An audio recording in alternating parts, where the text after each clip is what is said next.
ਬਿਸਮਿਲ੍ਲਾਹਿਰਰਹਿਮਾਨਿਰਰਹੀਮ ਤੇ अस्सलाम वालेकुम 7 ਸਤੰਬਰ ਹਫਤੇ ਦੀ ਸਵੇਰ ਤੇ ਅੱਜ ਦੇ ਪੰਜਾਬੀ ਵੀਲੌਗ 'ਚ ਸੱਜਣਾ ਮਿੱਤਰਾਂ ਭੈਣਾਂ ਭਰਾਵਾਂ ਮਾਵਾਂ ਤੇ ਬਜ਼ੁਰਗਾਂ ਨੂੰ ਜੀ ਆਇਆਂ ਨੂੰ ਤੇ ਚੜ੍ਹਦੇ ਪੰਜਾਬ ਦੇ ਸੱਜਣਾ ਤੇ ਮਿੱਤਰਾਂ ਨੂੰ ਸਤਿ ਸ੍ਰੀ ਅਕਾਲ।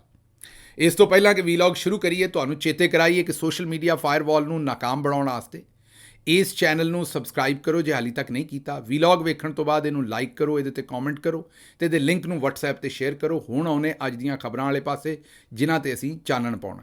ਪਹਿਲੀ ਖਬਰ ਤੁਹਾਡੇ ਸਾਹਮਣੇ ਰੱਖਣੀ ਕਰਾਚੀ ਤੋਂ ਦੇਵਾਂਗੇ। ਪਹਿਲੀ ਖਬਰ ਨਤਾਸ਼ਾ ਬੀਬੀ ਦੇ ਬਾਰੇ। ਖਬਰ ਉੱਥੋਂ ਇਹ ਆਈ ਹੈ ਕਿ ਜੀ ਰਾਜ਼ੀਨਾਮਾ ਹੋ ਗਿਆ। ਜਿਹੜੀ ਬੱਚੀ ਨੂੰ ਔਰ ਉਹਦੇ ਵਾਲਿਦ ਨੂੰ ਮਾਰ ਛੱਡਿਆ ਸੀ ਗੱਡੀ ਥੱਲੇ ਦੇ ਕੇ ਨਸ਼ਈ ਨਤਾਸ਼ਾ ਨੇ, ਚੇਤੇ ਕਰੋ, ਉਹ ਰਾਜ਼ੀਨਾਮਾ ਹੋ ਗਿਆ।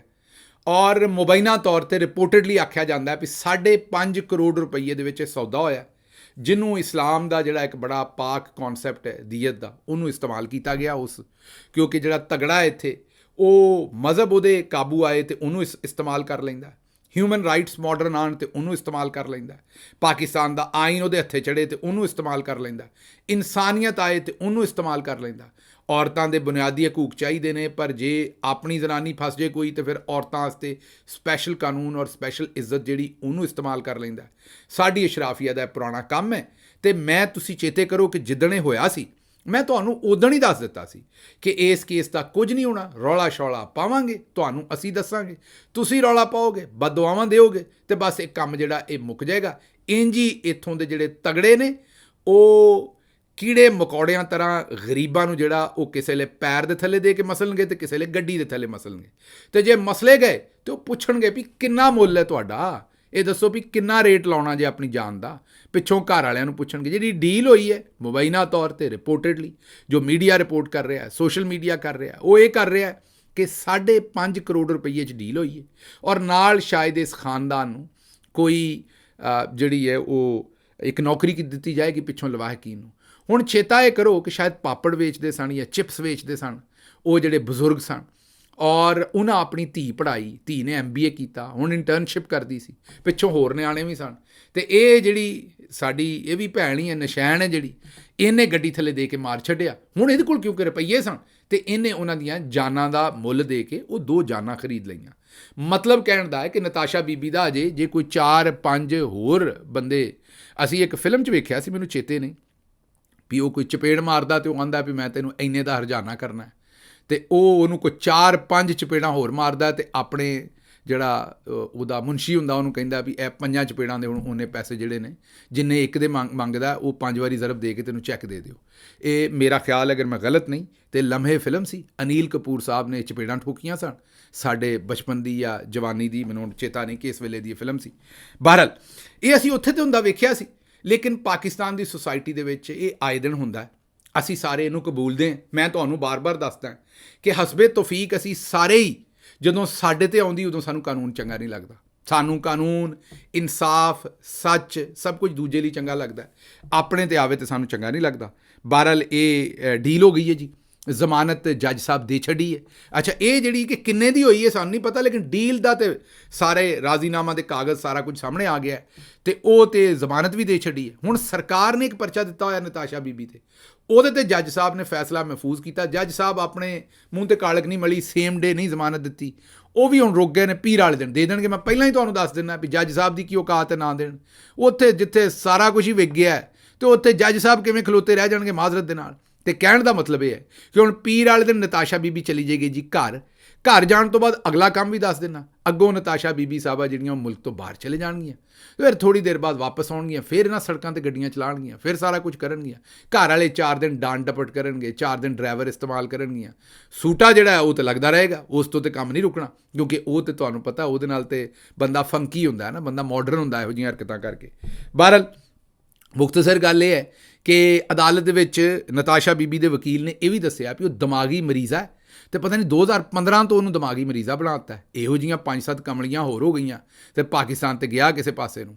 ਤੇ ਬਹਰਹਾਲ ਇਹ ਇੱਕ ਟਵੀਟ ਕੀਤਾ ਸੀ ਅਜ਼ਮਾ ਬੁਖਾਰੀ ਨੇ ਕਿ ਹਾਫਿਜ਼ ਜੀ ਤੁੰਨ ਕੇ ਰੱਖੋ। ਮੈਨੂੰ ਲੱਗਦਾ ਹੈ ਵੀ ਕੋਈ ਹਾਫਿਜ਼ ਸਾਹਿਬ ਜਿਹੜੇ ਨੇ ਉਹ ਨਤਾਸ਼ਾ ਬੀਬੀ ਦੇ ਟੱਬਰ 'ਚ ਸਨ, ਉਹ ਅਸੀਂ ਐਵੇਂ ਦੂਜੇ ਪਾਸੇ ਲੈ ਗਏ ਸਾਂ, ਉਹ ਇਸ ਪਾਸੇ ਟਵੀਟ ਕੀਤਾ ਸੀ ਵੀ ਤੁੰਨ ਕੇ ਰੱਖੋ। ਜਾਂ ਅਸ਼ਰਾਫੀਆ ਵਾਸਤੇ ਓਵਰਆਲ ਟਵੀਟ ਕੀਤਾ ਸੀ ਵੀ ਗਰੀਬਾਂ ਨੂੰ ਤੁੰਨ ਕੇ ਰੱਖੋ, ਬਿਜਲੀ ਦੇ ਬਿੱਲਾਂ ਤੋਂ, ਗੁਰਬਤ ਤੋਂ, ਜਿਹੜੇ ਸਿਹਤ ਦੇ ਬੁਰੇ ਹਾਲਾਤ ਨੇ, ਜੇ ਉਹਨਾਂ ਤੋਂ ਇਹ ਬਚ ਵੀ ਜਾਣ, ਨਾ ਇਨਸਾਫੀ ਨਾਲ ਬਚ ਵੀ ਜਾਣ, ਤੇ ਇਹਨਾਂ ਨੂੰ ਗੱਡੀਆਂ ਥੱਲੇ ਦੇ ਕੇ ਕੁਚਲ ਦਿਓ। ਬਹਰਹਾਲ ਇਹ ਖਬਰ ਸਾਨੂੰ ਪਤਾ ਸੀ ਇੰਝ ਹੀ ਹੋਣੀ ਹੈ, ਉਹ ਹੋਈ। ਅਗਲੀ ਖਬਰ ਲੈ ਕੇ ਚੱਲਨੇ ਜੀ ਤੁਹਾਨੂੰ ਇਸ ਮੁਲਕ ਦੀ ਅਸ਼ਰਾਫੀਆ ਦੀ ਇੱਕ ਹੋਰ ਖਬਰ। ਸਾਡੀ ਪਿਆਰੀ ਬਾਜੀ ਮਰੀਮ ਯੌਮੇ ਦਿਫਾ ਆਪਣੀ ਇਹ ਸ਼ੋਹਦਾ ਦੀ ਯਾਦਗਾਰ ਦੇ ਉੱਤੇ ਦੋਨੋਂ ਪਾਸੇ ਸਾਡੇ ਫੌਜੀ ਭਾਈ ਖੜੇ ਨੇ। ਦਰਮਿਆਨ ਇੰਝ ਹੀ ਲੱਗਾ ਵੀ ਫਿਲਮ ਦੀ ਸ਼ੂਟਿੰਗ ਚੱਲ ਰਹੀ ਹੈ ਕਿਸੇ ਦੀ, ਅਤੇ ਉਹਦੇ ਵਿੱਚ ਹੁਣ ਸਾਡੇ ਦਿਫਾਈ ਅਦਾਰਿਆਂ ਨੂੰ ਵੀ ਇਸਤੇਮਾਲ ਕੀਤਾ ਜਾ ਰਿਹਾ ਉਸ ਸ਼ੂਟਿੰਗ ਦੇ ਵਿੱਚ। ਫੌਜੀ ਖੜੇ ਨੇ ਸ਼ੋਹਦਾ ਦੇ ਯਾਦਗਾਰ ਦੇ ਉੱਤੇ। ਇੰਝ ਕਿਸੇ ਪ੍ਰਾਈਮ ਮਿਨਿਸਟਰ ਨੂੰ ਵੀ ਇਹ ਵਾਲਾ ਪ੍ਰੋਟੋਕੋਲ ਪਹਿਲਾਂ ਨਹੀਂ ਲੱਭਿਆ। ਬਾਜੀ ਕੋਲ ਪਤਾ ਨਹੀਂ ਕਿਹੜੀ ਗੁਰਮੁਖੀ ਹੈ ਵੀ ਹਰ ਸ਼ਾਹੀ ਲਾਈਨ 'ਤੇ ਲੱਗੀ ਹੈ, ਲਾਈਨ 'ਚ ਲੱਗੀ ਬਾਜੀ ਦੇ ਸਾਹਮਣੇ, ਬੱਲੇ ਬਈ। ਖੈਰ ਬਾਜੀ ਦਰਮਿਆਨ 'ਚ ਖਲੋਤੀ ਹੈ, ਲਾਈਨਾਂ 'ਚ ਖਲੋਤੇ ਨੇ ਜਨਾਬ ਪਿੱਛੇ ਸਾਡੇ ਫੌਜੀ ਭਰਾ।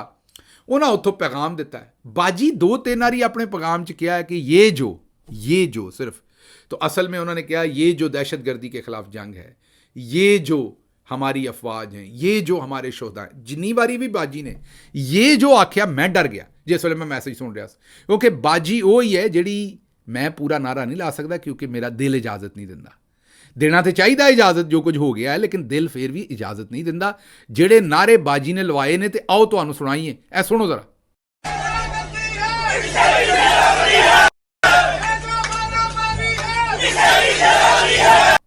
सुन ले जे, ये नारेबाजी लवाउंदी रही है।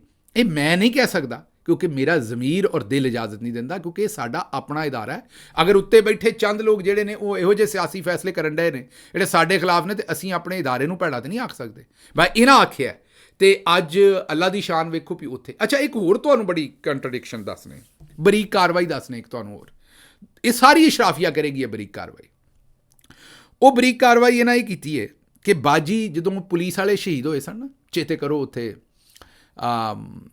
जिस वेले शहीद होए सन पुलिस वाले कच्चे दे विच, बाजी उन्हां दी फाते आस्ते भी गई सी, उन्हां दे भी लवाहकीन कोल गई सी, ते बाजी जिहड़ी है वो जिहड़ा वो गुलाबी सूट पा के गई सी, भड़कदा होया गुलाबी सूट सी मेरी बाजी दा जिहड़ी पा के गई सी। जाहिर है जदों बाजी निकली होएगी स्कैजूल तो एक दिन पहलां बनिया हुंदा, बाजी नूं पता सी। पर बाजी जिस वेले मिलिटरी वाले शहीदां दे नाल अफसोस करन गई है, तो बाजी ने हर शै काली पाई सी, पूरे कपड़े काले पाए सन, हर शै काली सी। मतलब कहण दा है कि बाजी ने जिहड़ा पूरे सोग च गई है। मतलब इत्थे सोग भी बंदे दी ताकत और हिसाब वेख के कीता जांदा। बिल्कुल दोनों पासे काले पाउणे चाहिए सन। मैं ये कहण डिया, मैं इहदे च कोई शरपसंदी नहीं कड्ढण डिया, लेकिन बाजी नूं मैं आखण डिया भी दोनों पासे ये काम करदी ते चंगी लगदी। अगली खबर तुहानूं दिन्ने। अगली खबर यह है कि जदों उत्तों सिर सड़ जाए ना, सोचना समझना छड़ दिता जाए। वो जी चाइनीज़ एक मिसाल है कि फिश जी है वो उत्तों रॉट होंदी है, जदों उत्तों सड़ जाए ना काम, तो उदों थले तक फिर सारिਆਂ ਦਾ ही हाल हो जाता है। हुण क्योंकि बाजी खुद टिकटॉकर है, वो यौमे दिफा ते जाके शोहदा दी स्पेस ते भी टिकटॉक बनाउणी है, तो हर थां ते बनाउणी है।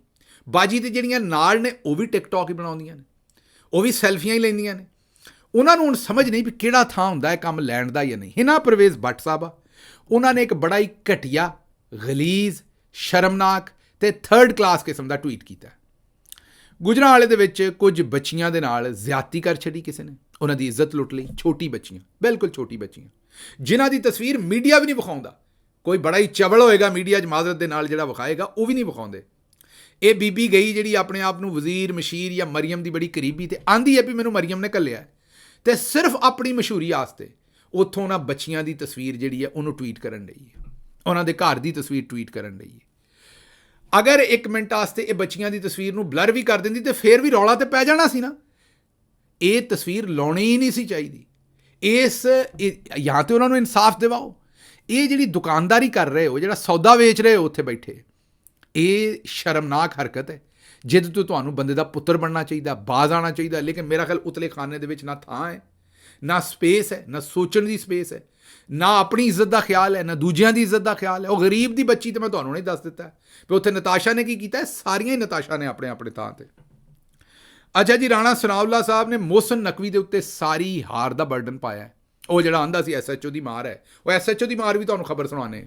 ਗੱਲ ਉਹਨੇ ਠੀਕ ਕੀਤੀ ਸੀ, ਐਵੇਂ ਅਸੀਂ ਮੋਹਸਿਨ ਨਕਵੀ ਸਾਹਿਬ ਦੇ ਪਿੱਛੇ ਪੈ ਗਏ ਸਾਂ। ਗੱਲ ਉਹਨੇ ਜਵਾਨ ਨੇ ਠੀਕ ਕੀਤੀ ਸੀ। ਜਿਹੜੀ ਗੱਲ ਅਗਲੀ ਖਬਰ ਦਿਆਂਗਾ ਤੁਸੀਂ ਵੀ ਹੈਰਾਨ ਹੋ ਜਾਓਗੇ।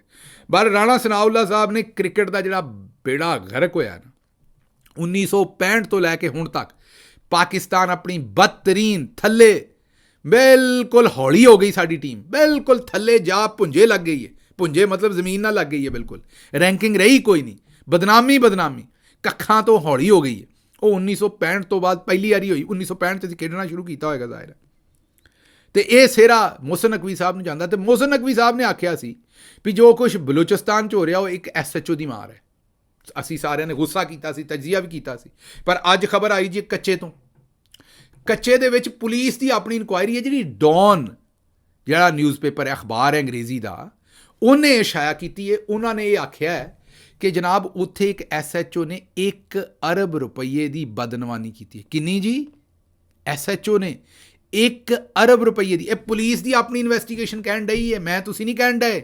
1 ਅਰਬ ਰੁਪਈਏ ਦੀ ਰਿਸ਼ਵਤ ਤੇ ਬਦਨਵਾਨੀ ਕੀਤੀ। ਤੇ ਕੱਚੇ ਦੇ ਡਾਕੂ ਆਪੇ ਠੀਕ ਰੋਂਦੇ ਫਿਰਦੇ ਨੇ ਵੀ ਸਾਡੇ ਉੱਤੇ ਵੀ ਡਾਕੂ ਨੇ, ਅਸੀਂ ਤੇ ਇੰਟਰਵਿਊ ਦੇਣ ਵਾਸਤੇ ਵੀ ਪੈਸੇ ਦਿੰਨੇ ਤੇ ਪੁਲਿਸ ਨੂੰ ਵੀ ਪੈਸੇ ਦਿੰਨੇ ਤੇ ਸਾਰਾ ਕੁਝ ਮਿਲ ਕੇ ਹੀ ਚੱਲ ਰਿਹਾ। ਇਹ ਹੁਣ ਪਤਾ ਨਹੀਂ 1 ਅਰਬ ਰੁਪਈਆ ਕਿੱਥੋਂ ਤੱਕ ਅੱਪੜਨਾ। ਤੇ ਇੱਥੋਂ ਤੁਸੀਂ ਆਪੇ ਹੀ ਸਮਝ ਲਓ ਵੀ ਇਹ ਕੱਚੇ ਦੇ ਇਕੱਲੇ ਡਾਕੂ ਨਹੀਂ, ਇਹਨਾਂ ਦੇ ਨਾਲ ਪੱਕੇ ਦੇ ਵੀ ਰਲੇ ਨੇ। ਬਹਰਹਾਲ ਅੱਗੇ ਚੱਲਦੇ ਜੀ। ਇਹ ਖਬਰ ਤਾਂ ਤੁਸੀਂ ਸੁਣੀ ਲਈ ਹੈ। ਅੱਗੇ ਜਿਹੜੀ ਹੈ ਜੀ ਉਹ ਅਗਲੀ ਖਬਰ ਜਿਹੜੀ ਹੈ ਉਹ ਮਰੀਮ ਸਾਹਿਬਾ ਦੇ ਨਾਲ ਰਿਲੇਟਡ ਹੈ ਔਰ ਨਤਾਸ਼ਾ ਸਾਹਿਬਾ ਦੇ ਨਾਲ। ਜਿਹੜੇ ਹਾਫਿਜ਼ ਮੁਹੰਮਦ ਤਾਹਿਰ ਅਸ਼ਰਫੀ ਨੇ, ਵੈਸੇ ਤਾਂ ਸਾਡਾ ਸੱਜਣ ਇਹ ਵੀ ਪੁੱਠੇ ਪਾਸੇ 'ਤੇ ਹੀ ਰਹਿੰਦਾ ਬਹੁਤਾ ਚਿਰ ਮੀਨ ਜਿਹੜੀ ਭਾਰੀ ਸਾਈਡ ਹੋਵੇ, ਜਿੱਥੋਂ ਮੇਰਾ ਮਤਲਬ ਹੈ ਕਿ ਫਰੂਟ ਜ਼ਿਆਦਾ ਹੋਵੇ, ਉਸ ਪਾਸੇ 'ਤੇ ਹੀ ਸੱਜਣ ਰਹਿੰਦਾ। ਪਰ ਅੱਜ ਇਹਨੇ ਠੀਕ ਗੱਲ ਕੀਤੀ ਹੈ ਅਤੇ ਬਿਆਨ ਕਰਨੀ ਪਏਗੀ। ਸਾਡਾ ਪੁਰਾਣਾ ਸੱਜਣ ਹੈ। ਇਹਨਾਂ ਕਿਹਾ ਜੀ ਕਿਸਾਸ ਤੇ ਦੀਅਤ ਦੇ ਕਾਨੂੰਨ ਨੂੰ ਤਾਕਤਵਰ ਨੇ ਮਜ਼ਾਕ ਬਣਾ ਲਿਆ। ਰਿਆਸਤ ਨੂੰ ਇਸ ਤਰ੍ਹਾਂ ਦੇ ਮੁਕੱਦਮਾਤ 'ਚ ਮੁਦਈ ਬਣਨਾ ਚਾਹੀਦਾ। ਸਦ ਅਫਸੋਸ ਤਾਕਤਵਰ ਨੇ ਇਨਸਾਫ ਨਿਜ਼ਾਮ ਅਦਲ ਨੂੰ ਆਪਣੀ ਲੌਂਡੀ ਬਣਾ ਲਿਆ। ਇਹ ਹਾਫਿਜ਼ ਮੁਹੰਮਦ ਤਾਹਿਰ ਅਸ਼ਰਫੀ ਸਾਹਿਬ। ਲੇਕਿਨ ਜਿਹੜਾ ਸਭ ਤੋਂ ਤਾਕਤਵਰ ਹੋਵੇ ਨਾ, ਉਹਦੇ ਨਾਲ ਤਾਹਿਰ ਅਸ਼ਰਫੀ ਸਾਹਿਬ ਵੀ ਚਲੇ ਜਾਂਦੇ ਨੇ। ਜਿਸ ਵੇਲੇ ਉਹ ਕਿਸੇ 'ਤੇ ਜ਼ੁਲਮ ਕਰ ਰਿਹਾ ਹੋਵੇ ਨਾ, ਜਨਰਲ ਬਾਜਵਾ ਕਰ ਰਿਹਾ ਹੋਵੇ, ਤਾਂ ਫਿਰ ਤਾਹਿਰ ਅਸ਼ਰਫੀ ਸਾਹਿਬ ਇਹ ਨਹੀਂ ਵੇਖਦੇ ਕਿ ਹੁਣ ਇਨਸਾਫ ਅਦਲ ਕਾਨੂੰਨ ਕਿਸੇ ਦੇ ਘਰ ਦੀ ਲੌਂਡੀ ਬਣ ਰਿਹਾ। ਉਹ ਆਉਂਦੇ ਨੇ ਵੀ ਜੇ ਲੌਂਡੀ ਬਣ ਰਿਹਾ ਅਤੇ ਵਿੱਚੋਂ ਲੁੰਡ ਸਾਹਿਬ ਤਰ੍ਹਾਂ ਕੁਝ ਮੈਨੂੰ ਵੀ ਲੱਭ ਰਿਹਾ ਅਤੇ ਮੈਂ ਵੀ ਉਸ ਪਾਸੇ ਨੂੰ ਕਲਟੀ। ਮੈਂ ਤੁਹਾਨੂੰ ਦੱਸਿਆ ਵੀ ਅਸੀਂ ਕਾਨੂੰਨ, ਇਨਸਾਫ, ਇਖਲਾਕੀਆਤ ਮੇਰੇ ਸਮੇਤ ਉਦੋਂ ਗੱਲ ਕਰਦੇ ਹਾਂ ਜਦੋਂ ਇਹ ਸਾਡੇ 'ਤੇ ਨਹੀਂ ਪੈਂਦਾ।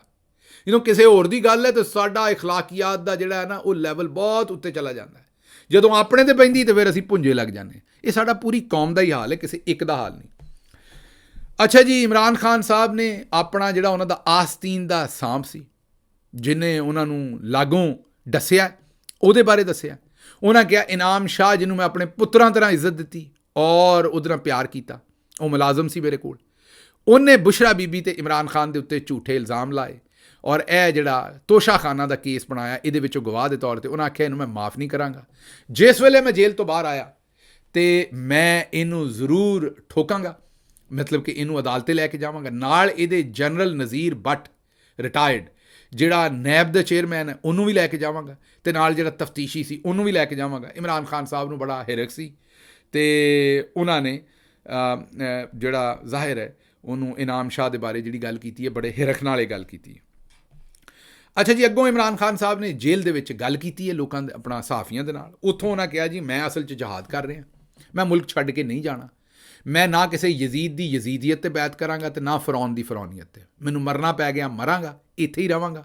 ਕੌਮ ਵਾਸਤੇ ਜੇਲ੍ਹ ਕੱਟਣ ਡਿਆਂ, ਕੌਮ ਤਗੜੀ ਹੋ ਜਾਏ ਅਤੇ ਜਲਸੇ 'ਤੇ 8 ਸਤੰਬਰ ਨੂੰ ਪਹੁੰਚੇ। ਹਰ ਸੂਰਤ ਜੋ ਕੋਈ ਮਰਜ਼ੀ ਡੱਕੇ। ਜੇ ਕੌਮ ਚਾਹੁੰਦੀ ਹੈ ਕਿ ਮੁਲਕ ਦੇ ਵਿੱਚ ਇਨਸਾਫ ਆਵੇ, ਜੇ ਕੌਮ ਚਾਹੁੰਦੀ ਹੈ ਕਿ ਮੁਲਕ ਦੇ ਵਿੱਚ ਬੋਲਬਾਲਾ ਹੋਵੇ ਇਨਸਾਫ ਦਾ ਔਰ ਗਰੀਬ ਅਮੀਰ ਨੂੰ ਇੱਕੋ ਜਿਹਾ ਹੱਕ ਮਿਲੇ, ਜੇ ਕੌਮ ਇਹ ਬਿਜਲੀ ਦੇ ਮਹਿੰਗੇ ਬਿੱਲ ਭਰ ਕੇ ਆਪਣੀਆਂ ਜਾਨਾਂ ਨਹੀਂ ਲੈਣਾ ਚਾਹੁੰਦੀ, ਇਹ ਕੀੜਿਆਂ ਮਕੌੜਿਆਂ ਤਰ੍ਹਾਂ ਮਸਲਣਾ ਨਹੀਂ ਚਾਹੁੰਦੀ, ਮਸਲ ਹੋਣਾ ਨਹੀਂ ਚਾਹੁੰਦੀ, ਤੇ ਫਿਰ ਬਾਹਰ ਨਿਕਲੋ 8 ਸਤੰਬਰ ਨੂੰ। ਮੇਰੀ ਜੇਲ੍ਹ ਦੀ ਕੁੰਜੀ ਵੀ ਜ਼ਾਹਿਰ ਹੈ, ਮੇਨ ਇਮਰਾਨ ਖਾਨ ਸਾਹਿਬ ਦੀ ਜੇਲ੍ਹ ਦੀ ਕੁੰਜੀ ਵੀ ਤੁਹਾਡੇ ਕੋਲ ਹੀ ਹੈ। ਅਤੇ ਜਿਵੇਂ ਉੱਥੇ ਹੋਇਆ ਬੰਗਲਾਦੇਸ਼ ਦੇ ਵਿੱਚ, ਤੁਸੀਂ ਨਿਕਲੇ ਤਾਂ ਗੱਲ ਬਣਨੀ ਹੈ, ਉਂਝ ਗੱਲ ਨਹੀਂ ਬਣਨੀ, ਤੁਹਾਨੂੰ ਵੀ ਪਤਾ ਹੈ। ਇਮਰਾਨ ਖਾਨ ਸਾਹਿਬ ਨੇ DG ISPR ਸਾਹਿਬ ਜਿਹੜਾ ਆਖਿਆ ਵੀ ਅਸੀਂ ਗੈਰ ਸਿਆਸੀ ਹਾਂ, ਫੌਜ ਕੌਮੀ ਫੌਜ, ਇਹਦਾ ਸਿਆਸਤ ਨਾਲ ਕੋਈ ਤਲਕ ਨਹੀਂ। ਇਮਰਾਨ ਖਾਨ ਸਾਹਿਬ ਨੇ ਕਿਹਾ ਵੀ ਜੇ ਗੈਰ ਸਿਆਸੀ ਤੇ ਜੇ ਤੁਸੀਂ ਗੈਰ ਸਿਆਸੀ ਹੋ ਤੇ ਇਹ ਅਡਿਆਲਾ ਦੇ ਵਿੱਚ ਮੇਜਰ ਕਰਨਲ ਤੇ ISI ਵਾਲੇ ਕੀ ਕਰਨ ਡਏ ਨੇ? ਇਹ ਹਰ ਸ਼ਾਇਦ ਤੁਸੀਂ ਕਿਉਂ ਸਾਂਭੀਏ, ਇਹ ਬਿਆਨਾਂ ਦੇ ਨਾਲ ਗੈਰ ਸਿਆਸੀ ਨਹੀਂ ਹੋਣਾ, ਤੁਹਾਨੂੰ ਅਮਲ ਕਰਨੇ ਪੈਣੇ ਨੇ। ਔਰ ਨਾਲ ਉਹਨਾਂ ਇਹ ਵੀ ਕਿਹਾ ਵੀ ਜਨਰਲ ਫੈਜ਼ ਹਮੀਦ ਤੇ ਮੇਰੇ ਕੋਲ ਜਦੋਂ ਵੀ ਆਉਂਦਾ ਸੀ ਜਾਂ ਮਿਲਦਾ ਸੀ, ਉਹ ਜਨਰਲ ਬਾਜਵਾ ਦੀ ਇਜਾਜ਼ਤ ਨਾਲ ਸਭ ਕੁਝ ਕਰਦਾ ਸੀ, ਉਹਦਾ ਬੌਸ ਸੀ। ਤੇ ਜੇ ਜਨਰਲ ਫੈਜ਼ ਹਮੀਦ ਦਾ ਕਰਨਾ ਹੈ ਟਰਾਇਲ, ਤੇ ਨਾਲ ਜਨਰਲ ਬਾਜਵਾ ਦਾ ਵੀ ਕਰੋ, ਇਕੱਲੇ ਦਾ ਕਰੋਗੇ ਤੇ ਬਦਿਆਨਤੀ ਹੈ। ਅੱਛਾ ਜੀ, ਹਾਫਿਜ਼ ਹਮਦੁੱਲਾ ਫਜ਼ਲ ਰਹਿਮਾਨ ਸਾਹਿਬ ਦੀ ਜਮਾਤ ਦਾ ਬੰਦਾ ਹੈ ਔਰ ਹਮੇਸ਼ਾ ਬੜਾ ਨਾਕਦ ਰਿਹਾ ਇਮਰਾਨ ਖਾਨ 'ਤੇ। ਉਹਨਾਂ ਕਿਹਾ ਜੀ ਮੈਂ ਤਸਲੀਮ ਕਰਦਾ ਕਿ ਇਮਰਾਨ ਖਾਨ ਦੇ ਬਾਰੇ ਅਸੀਂ ਸਾਰੇ ਗਲਤ ਸਾਂ ਔਰ ਉਹ ਸੂਰਮਾ ਨਿਕਲਿਆ। PDM ਕਹਿੰਦੀ ਸੀ ਕਿ ਇਮਰਾਨ ਖਾਨ ਜਿਹੜੀ ਉਹ ਜੇਲ੍ਹ ਨਹੀਂ ਕੱਟ ਸਕਦਾ 1 ਹਫ਼ਤਾ ਵੀ, ਲੇਕਿਨ ਉਹ ਜੇਲ੍ਹ ਕੱਟ ਵੀ ਰਿਹਾ ਤੇ ਬੜੇ ਧੜੱਲੇ ਨਾਲ ਕੱਟ ਰਿਹਾ ਤੇ ਬੜੇ ਜਿਗਰ ਨਾਲ ਕੱਟ ਰਿਹਾ ਤੇ ਸੂਰਮਾ ਨਿਕਲਿਆ। ਤੇ ਉਹਦੀ ਹਕੂਮਤ 'ਚ ਅਸੀਂ ਧਰਨਾ ਵੀ ਦਿੱਤਾ, ਆਜ਼ਾਦੀ ਮਾਰਚ ਵੀ ਕੀਤੀ, ਮਹਿੰਗਾਈ ਮਾਰਚ ਵੀ ਕੀਤੀ, ਹਰ ਸ਼ੈ ਜਦੋਂ ਵਜ਼ੀਰ ਆਜ਼ਮ ਸੀ ਅਸੀਂ ਕੀਤੀ। ਲੇਕਿਨ ਅੱਜ ਜਲਸਾ ਕਰਨ 'ਤੇ ਵੀ 10 ਸਾਲ ਦੀ ਸਜ਼ਾ ਰੱਖ ਦਿੱਤੀ ਹੈ ਹਕੂਮਤ ਨੇ। ਅੱਛਾ ਜੀ, ਇਹ ਹਾਫਿਜ਼ ਹਮਦੁੱਲਾ ਸਾਹਿਬ ਨੇ ਆਖਿਆ।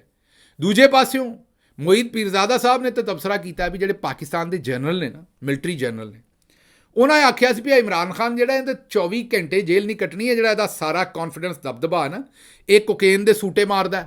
ਜਿਸ ਵੇਲੇ ਅਸੀਂ ਇਹਨੂੰ ਜੇਲੇ ਬੰਦ ਕਰ ਲਿਆ, ਇਹਦੀ ਕੋਕੇਨ ਬੰਦ ਕਰਤੀ, ਇਹਨੂੰ ਸੂਟਾ ਨਾ ਲੱਗਾ ਤੇ ਫਿਰ ਜਿਹੜਾ ਵੇਖਿਓ ਇਹਦਾ ਕੌਨਫੀਡੈਂਸ ਖਤਮ ਹੋ ਜਾਏਗਾ। ਉਹ ਇਮਰਾਨ ਖਾਨ ਤੇ ਸੂਟੇ ਨਹੀਂ ਮਾਰਦਾ, ਇਮਰਾਨ ਖਾਨ ਤੇ ਜਿਹੜਾ ਨਾ ਬੁਲਬੁਲੇ ਮਾਰਦਾ ਅਜੇ ਵੀ। ਤੇ ਹੁਣ ਇਹ ਨਹੀਂ ਸਮਝ ਆਉਣ ਡਈ ਵੀ ਇਹ ਕੀ ਮਾਰਨ ਡਏ ਨੇ ਸੱਜਣ ਸਾਡੇ ਸਾਰੇ, PDM ਵਾਲੇ ਵੀ, ਮਿਲਟਰੀ ਇਸਟੈਬਲਿਸ਼ਮੈਂਟ ਵੀ। ਇਹਨਾਂ ਦੇ ਹੁਣ ਇਹ ਹੀ ਹਾਲ ਹੋ ਗਿਆ ਵੀ ਜਿਵੇਂ ਹੁੱਕਾ ਜਿਹੜਾ ਉਹ, ਮੇਰਾ ਮਤਲਬ ਹੁੱਕਾ ਪਿੰਡਾਂ ਵਾਲੇ ਸਮਝਦੇ ਨੇ, ਜੇ ਵੇਲੇ ਹੁੱਕਾ ਠੰਡਾ ਹੋ ਜਾਏ ਤੇ ਫਿਰ ਕਈ ਵਾਰੀ ਸਵਾਹ ਹੀ ਆ ਜਾਂਦੀ ਹੈ ਮੂੰਹ ਨੂੰ। ਉਹ ਹੀ ਮੇਰਾ ਮਤਲਬ ਮਾਮਲਾ ਜਿਹੜਾ ਇਹਨਾਂ ਦੇ ਨਾਲ ਹੋਇਆ ਖੜਾ। ਅੱਛਾ ਜੀ, ਯੌਮ ਦਿਫਾਅ ਦੇ ਉੱਤੇ ਸਾਡੇ ਆਰਮੀ ਚੀਫ ਸਾਹਿਬ ਜਨਾਬ ਜਨਰਲ ਆਸਿਮ ਮੁਨੀਰ ਸਾਹਿਬ ਨੇ ਫਿਰ ਤਗੜਾ ਬਿਆਨ ਦਿੱਤਾ। ਉਹਨਾਂ ਕਿਹਾ ਜੀ ਡੰਡਾ ਚੁੱਕ ਕੇ ਰੱਖਾਂਗੇ ਤੇ ਡਿਜੀਟਲ ਦਹਿਸ਼ਤਗਰਦਾਂ ਨੂੰ ਫੇਰਾਂਗੇ, ਨਹੀਂ ਛੱਡਣਾ ਉਹਨਾਂ ਨੂੰ ਜਦੋਂ ਤੱਕ ਡਿਜੀਟਲ ਦਹਿਸ਼ਤਗਰਦ ਬੰਦੇ ਦੇ ਪੁੱਤਰ ਨਹੀਂ ਬਣਦੇ। ਡੰਡਾ ਚੁੱਕੀ ਰੱਖਣਾ, ਤੁੰਨ ਕੇ ਰੱਖਣਾ ਇਹਨਾਂ ਨੂੰ। ਉਹੀ ਟਵੀਟ ਜਿਹੜਾ ਸੀ ਆਪਣਾ ਜਿਹੜੀ ਅਜ਼ਮਾ ਬੁਖਾਰੀ ਸਾਹਿਬ ਵਾਲਾ ਕਿ ਜੀ ਤੁੰਨ ਕੇ ਰੱਖੋ। ਬਹਰਹਾਲ ਇਹ ਹੁਣ ਦੇਖਦੇ ਹਾਂ ਜੀ ਇਹ ਕੀ ਬਣਦਾ। ਬਹਰਹਾਲ ਅਸੀਂ ਤਾਂ ਇਹੀ ਸੋਚ ਰਹੇ ਸਾਂ ਵੀ ਬੜਾ ਹੁਣ ਪੰਧ ਕੱਟ ਲਿਆ ਸਾਰਿਆਂ ਨੇ, ਬੜਾ ਹੀ ਸਫ਼ਰ ਕੱਟ ਲਿਆ, ਹੁਣ ਰੁਕ ਜਾਈਏ ਅਤੇ ਇੱਕ ਦੂਜੇ ਨੂੰ ਨਾਲ ਰਲਾ ਕੇ, ਇੱਕ ਦੂਜੇ ਨਾਲ ਮੋਢਾ ਜੋੜ ਕੇ ਤੇ ਮੁਲਕ ਨੂੰ ਇਸ ਸਾਰੇ ਮਾਮਲੇ 'ਚੋਂ ਬਾਹਰ ਕੱਢੀਏ, ਇਮਰਾਨ ਖਾਨ ਨੂੰ ਜੇਲੋਂ ਕੱਢੀਏ। ਅਸੀਂ ਸਾਰੇ ਐਂਡ ਆਫ ਦਾ ਡੇ ਪਾਕਿਸਤਾਨੀ ਹਾਂ, ਤੁਸੀਂ ਵੀ ਸਾਡੇ ਭਰਾ ਹੋ, ਅਸੀਂ ਵੀ।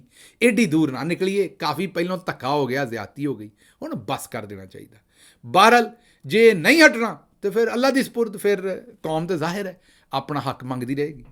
ਅੱਛਾ ਜੀ, ਅਗਲੀ ਖਬਰ ਜਿਹੜੀ ਤੁਹਾਨੂੰ ਦੇਣੀ ਹੈ ਉਹ ਤੁਹਾਨੂੰ ਪਤਾ ਲੱਗ ਹੀ ਗਿਆ, ਉੱਤੇ ਮੈਂ ਕੋਈ ਲੰਬੀ ਗੱਲ ਨਹੀਂ ਕਰਨੀ। 30 ਸਫ਼ਿਆਂ ਦਾ ਆਰਡਰ ਲਿਖਿਆ ਜਸਟਿਸ ਆਸਿਮ ਹਫੀਜ਼ ਸਾਹਿਬ, ਉਹ ਲਾਹੌਰ ਹਾਈ ਕੋਰਟ ਦੇ। ਉਹਨਾਂ ਨੇ ਜਿਹੜਾ ਨਾਦਰਾ ਦਾ ਚੇਅਰਮੈਨ ਸੀ ਉਹ ਜਨਾਬ ਸਨ ਲੈਫਟੀਨੈਂਟ ਜਨਰਲ, ਇਹ ਸਰਵਿੰਗ ਨੇ, ਰਿਟਾਇਰਡ ਨਹੀਂ ਹੈਗੇ, ਲੈਫਟੀਨੈਂਟ ਜਨਰਲ ਮੁਨੀਰ ਅਫਸਰ, ਉਹਨਾਂ ਨੂੰ ਫਾਰਗ ਕਰਤਾ ਹੈ, ਹਟਾਤਾ ਨਾਦਰਾ ਦੇ। ਉਹਨਾਂ ਆਖਿਆ ਜੀ ਇਹ ਬਿਲਕੁਲ ਗੈਰ ਕਾਨੂੰਨੀ ਤੌਰ 'ਤੇ ਲਾਇਆ ਗਿਆ ਸੀ, ਮੈਰਿਟ ਨਹੀਂ ਸੀ ਇਹਨਾਂ ਦਾ ਬਣਦਾ, ਤਮਾਮ ਮੈਰਿਟ ਨੂੰ ਉਡਾ ਕੇ ਲਾਇਆ ਗਿਆ, ਕੋਈ ਕਾਇਦਾ ਕਾਨੂੰਨ ਇਸਤੇਮਾਲ ਨਹੀਂ ਕੀਤਾ। ਅਤੇ ਉਹਨਾਂ ਨੇ ਇੱਕ ਲਫ਼ਜ਼ ਲਿਖਿਆ ਆਪਣੇ ਫੈਸਲੇ 'ਚ, 30 ਸਫ਼ਿਆਂ ਦਾ ਫੈਸਲਾ ਲਿਖਿਆ। ਉਹਨਾਂ ਨੇ ਕਿਹਾ ਚੂਹੇ ਦੀ ਖੁੱਡ 'ਚ ਹਾਥੀ ਨੂੰ ਲੁਕਾਉਣ ਦੀ ਕੋਸ਼ਿਸ਼ ਕੀਤੀ ਹੈ।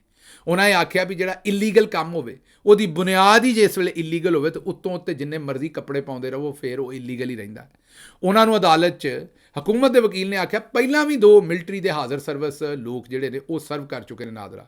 ਜੱਜ ਸਾਹਿਬ ਆਖਿਆ ਜੇ ਪਹਿਲਾਂ ਕੋਈ ਗਲਤ ਕੰਮ ਹੋਇਆ ਤਾਂ ਉਹਦਾ ਮਤਲਬ ਇਹ ਨਹੀਂ ਵੀ ਹੁਣ ਵੀ ਹੋਣਾ ਚਾਹੀਦਾ। ਉਹਨਾਂ ਜਨਾਬ ਲੈਫਟੀਨੈਂਟ ਜਨਰਲ ਸਾਹਿਬ ਨੂੰ ਫਾਰਿਗ ਕਰਤਾ। ਹੁਣ ਅੱਲਾ ਦੀ ਜ਼ਾਤ ਜਿਹੜੀ ਹੈ ਉਹ ਜੱਜ ਸਾਹਿਬ ਦੀ ਖੈਰ ਕਰੇ ਅਤੇ ਤੁਸੀਂ ਦੁਆ ਜ਼ਰੂਰ ਕਰਨੀ ਹੈ। ਅੱਛਾ ਜੀ, ਅਗਲੀ ਖਬਰ ਜਿਹੜੀ ਹੈ ਉਹ ਤੁਹਾਡੇ ਸਾਹਮਣੇ ਰੱਖਾਂਗੇ ਕਿ ਮੌਲਾਨਾ ਫਜ਼ਲ ਰਹਿਮਾਨ ਸਾਹਿਬ ਨੂੰ ਹਕੂਮਤ ਨੇ 4 ਵਜ਼ਾਰਤਾਂ ਦੀ ਔਰ ਖੈਬਰ ਪਖਤੂਨਖਵਾ ਦੀ ਗਵਰਨਰਸ਼ਿਪ ਦੇਣ ਦੀ ਔਰ ਬਲੋਚਿਸਤਾਨ ਦੀ ਵੀ ਗਵਰਨਰਸ਼ਿਪ ਦੇਣ ਦੀ ਜਾਂ ਹਕੂਮਤ ਦਾ ਹਿੱਸਾ ਬਣਾਉਣ ਦੀ ਉਹਨਾਂ ਨੇ ਆਫਰ ਦਿੱਤੀ ਹੈ। ਨਿੱਜੀ ਚੈਨਲ ਨੇ ਦੱਸਿਆ ਸਾਨੂੰ, ਹੁਣ ਪਤਾ ਨਹੀਂ ਵੀ ਇਹ ਖਬਰ ਕਿੰਨੀ ਦਰੁਸਤ ਹੈ। ਬਹਰਹਾਲ ਮੈਂ ਪਹਿਲੇ ਦਿਨ ਤੋਂ ਕਹਿ ਰਿਹਾ, ਮੌਲਾਨਾ ਸਾਹਿਬ ਇੱਕ ਬਿਆਨ ਵੀ ਦਿੱਤੇ ਆ ਕਿ ਫਾਰਮ 47 ਵਾਲੀ ਜਾਂ 45 ਵਾਲੀ ਹੁਣ ਇਹ ਹੀ ਹਕੂਮਤ ਹੈ, ਇਹਦੇ ਨਾਲ ਹੀ ਡੀਲ ਕਰਨਾ। ਮੈਂ ਤੁਹਾਨੂੰ ਪਹਿਲੇ ਦਿਨ ਤੋਂ ਦੱਸਣ ਡਿਆ ਕਿ ਮੌਲਾਨਾ ਸਾਹਿਬ ਨਾਲ ਤਸਵੀਰਾਂ ਖਿਚਾਉਣ ਦਾ PTI ਨੂੰ ਨੁਕਸਾਨ ਹੋਣਾ ਹੈ, ਮੇਰਾ ਜ਼ਾਤੀ ਤਜੀਆ ਹੈ। ਜਿੰਨੀਆਂ ਵੀ ਖਿਚਾਓਗੇ ਨਾ ਜ਼ਬਰਦਸਤ ਜੀ ਡੀਲ ਕੱਟ ਕੇ ਤੇ ਕੁਆਸਾ ਮਾਰ ਜਾਣਾ। ਜਿੰਨੀਆਂ ਤਸਵੀਰਾਂ ਖਿਚਾਓਗੇ ਉਨੀ ਉਹਨਾਂ ਨੂੰ ਚੰਗੀ ਡੀਲ ਲੱਭੇਗੀ। ਖਬਰਾਂ ਹੋਰ ਵੀ ਬੜੀਆਂ ਸਨ ਤੇ ਲੇਕਿਨ ਵਕਤ ਪੂਰਾ ਹੋ ਗਿਆ। ਮੈਨੂੰ ਦਿਓ ਇਜਾਜ਼ਤ ਤੇ ਰੱਬ ਰੱਖ।